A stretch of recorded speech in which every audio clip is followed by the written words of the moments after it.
पाहताय प्रहार टीव्ही, सत्यमेव व्रतम।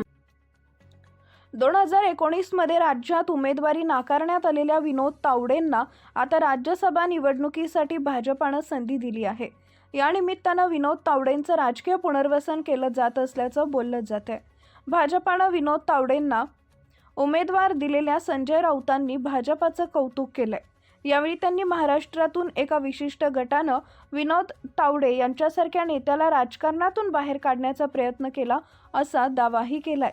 विनोद तावडेंचं राजकीय पुनर्वसन वाटत नाही, कारण विनोद तावडे यांच्यासारखे कार्यकर्ते हे सतत पक्षाचं काम करत असतात। मी त्यांना फार आधीपासून ओळखतो। अखिल भारतीय विद्यार्थी परिषदेपासून ते दिल्लीपर्यंत त्यांनी काम केलंय। बिहार, केरळात त्यांनी काम केलं। अशावेळी पक्षानं त्यांच्या कार्याची दखल घेतली आणि उमेदवारी दिली तर तो सन्मान असतो, असं संजय राऊतांनी म्हटलंय। महाराष्ट्रातून एका विशिष्ट गटानं विनोद तावडे यांच्यासारख्या नेत्याला राजकारणातून बाहेर काढण्याचा प्रयत्न केला, पण नाउमेद न होता त्यांनी पक्ष संघटनेचं काम सुरू ठेवलं। त्यांना दिल्लीत केलेल्या कामाचं यश मिळालंय। कामाचा गौरव केला जातो तेव्हा कार्यकर्त्यांचं कौतुक केलं पाहिजे। भाजपानं जे उमेदवार दिले आहेत ते कौतुक करण्यासारखेच आहेत। याबाबत माझ्या मनात शंका नाही, असं त्यांनी म्हटलंय। काल सर्वानुमते ज्येष्ठ नेते शरद पवार यांच्या नावावर सगळ्यांनी सहमती दर्शवली। खरं म्हणजे आदित्य ठाकरे सातत्यानं सांगत होते की शिवसेना मोठा पक्ष आहे, त्यामुळे ही जागा शिवसेनेनं लढली पाहिजे, ही भूमिका योग्य होती। त्यानंतर 16 आकड्यांसह काँग्रेस आहे, राष्ट्रवादी काँग्रेसचे 10 आहेत, तरी आम्ही ही जागा शरद पवारांसाठी सर्वांनी सोडली आहे। त्यांनी पुन्हा राज्यसभेत जावं यासाठी हा निर्णय घेतला, अशी माहिती संजय राऊतांनी दिली आहे। उद्धव ठाकरे काँग्रेससोबत चर्चा झाली। शरद पवारांचं राजकारण, समाजातील देशातील जे नेतृत्व आहे त्यासाठी ही जागा तिघांनी जाहीर केली। जिंकण्यासाठी लागते तेवढी संख्या आमदारांची आमच्याकडे आहे। महाविकास आघाडी येत्या काळात काय निर्णय घ्यायचे आणि निवडणूक लढायची यासाठी एकत्र बसणार आहे। तिन्ही पक्षांचा आपापला वाटा आहे।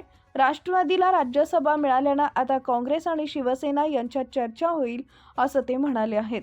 राष्ट्रवादी काँग्रेसचं विलीनीकरण न होण्याच्या अटीवर जागा शरद पवारांनी सोडली का, असं विचारण्यात आलं असता ते म्हणाले, जयंत पाटील यांनी काल भूमिका स्पष्ट केली।